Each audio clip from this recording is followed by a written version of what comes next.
In a distant land, scoured by sun and blood, buried beneath the weight of stone, treasure, and history, is a conspiracy that brought low the schemes of God and man both. This is the history, lore, and tragedy of the Scorched Wasteland. Visiting the Scorched Wasteland today, the first thing you're likely to meet is the acrid smell of kerosene and the bustling of professors and prospectors, bickering over where best resources should be allocated. An argument the prospectors are keen to win, as purse strings tend to make strong bridles. Academics and affluents rarely make for good company with one another, yet so often do they find themselves entwined. But to understand why this scenario is so captivating to both camps, we need to explore the past of the world these people find themselves in.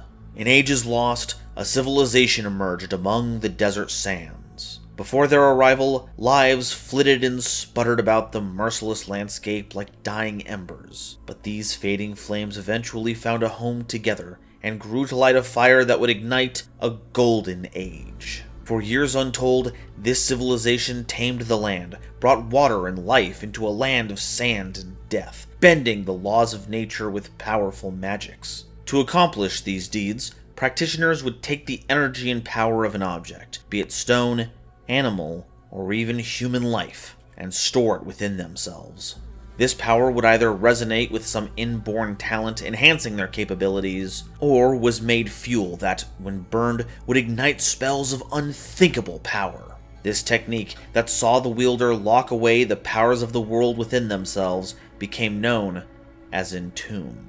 But controlling the natural world was not enough for the rulers of this mighty civilization. They would not be satisfied until death was under their dominion as well. And so, their mastery of all things magical and constructive was turned towards building elaborate tombs, meant to elevate their majesty into eternity. These structures would be filled with the gold and jewels accumulated over their lives, not only as further reflections of their wealth and power, but to pay their way through the afterlife. But human ingenuity could only go so far. Any contraption built by a mortal could just as easily be undone by a mortal. So the architects turned to the gods for divine protection. It would not be the first instance, as in this age the gods walked among the people, and as they would ask the divine for their favor, so too would the gods demand tribute in kind. The pantheon was not a harmonious one, and so the many people and factions they lorded over would serve as pawns in their divine games. This was the way of things for years uncounted, but even the largest hourglass runs through its sand eventually. And so too would the Golden Age come to a close. 500 years ago, some unknown phenomenon occurred, and the power of the gods was diminished greatly. While this affected them all equally, this sudden change stoked a paranoia within them that would light a new fire. But not one that would light the way to future progress, but rather a burning conflagration of war. And thus, the torch of the Golden Age was snuffed out, and the inferno of the God War had begun. Chaos was the only thing that followed in the years to come. In ages past, the conflicts between the gods had been simple affairs. Champions would meet in glorious stadiums, or stealthy freehands would commit espionage out of sight. At most, small skirmishes would break out that could be resolved in a matter of days, weeks at most. But not in this age. Now, the battles were long, drawn-out affairs as potent, devastating magics and ruthless engines of war crashed against impenetrable wards and sturdy ramparts. Each campaign was an exhaustive effort, with each small victory paid with by a mountain of corpses. Even the gods themselves could not escape this fate, as the horrors of war would find them as well and drive a shard of violence through their godly essence.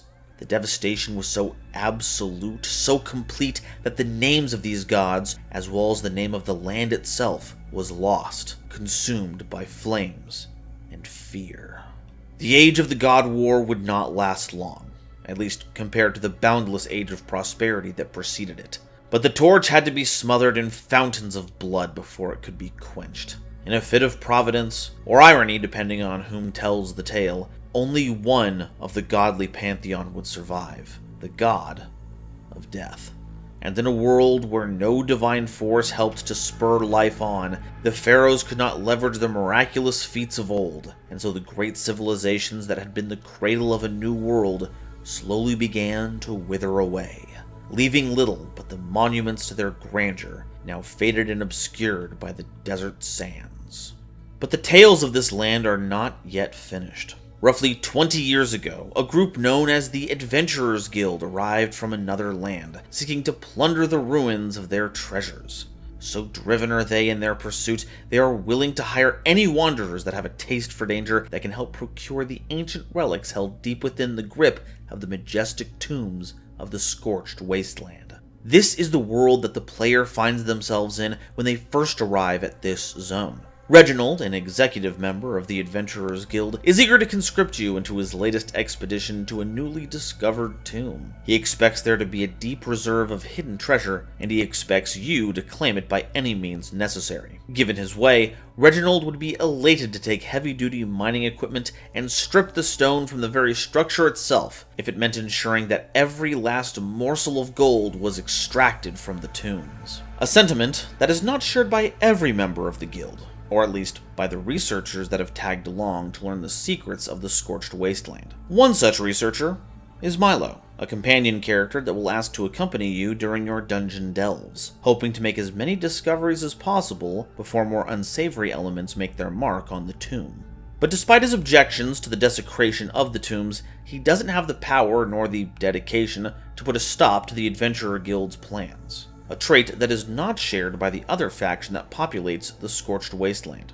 Despite the annihilation of the ancient civilization and the resulting cataclysmic environment, survivors did endure. Aligned with the god of death, this clan seeks to preserve the monuments of their old civilization, but rarely seeks to confront their rivals in the open, partly due to their teachings and training, as they strive to bring about their goals within the shadow of death. But also because the Adventurer Guild's technology and hired help tend to wield technology that far surpasses their own weapons. Should the inquisitive player feel their conscience weighed down by their actions, they may well discover a sect of the cult of the God of Death, and interact with one of the cult's newer initiates, Anapa, who resonates with the player's search for answers, as she too is on a mission of discovery, hoping to one day find what purpose the God of Death has made for her. Should the player have shown respect during their initial delves, she may be inclined to trust your better nature and task you with securing the ruins rather than empty them of their treasures. Ultimately, though, it's the player's actions that will determine the next chapter of the Scorched Wasteland story.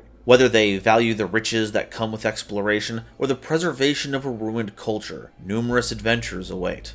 I'll be sure not to spoil the events that happen once you've taken sides, as that's your tale to tell. Though I will point you in the direction of one of the game's biggest mysteries. Numerous players report a mysterious quest being added to their log when exploring the zone. Normally, you'd only get quest lines helping one of the two factions, but there's been evidence of a third quest line, labeled Remnant of an Old World. It crops up whenever a pack animal has been obtained, which will invariably happen after the first quest as you prep for your first expedition. However, the quest doesn't provide any information, and there haven't been any hints as to what it could mean. But as the researchers of the Adventurers Guild have proven, no mystery can stand the test of time forever. Perhaps you will be the one to figure out the meaning of this mysterious quest, or perhaps even find new cards that unlock the ancient power of Entomb. Given the history of this world, the potential to uncover a never-before-seen treasure, a magic beyond compare, or even a vestige of the old world is more than any true adventurer could resist. The only thing left to do is chase after it.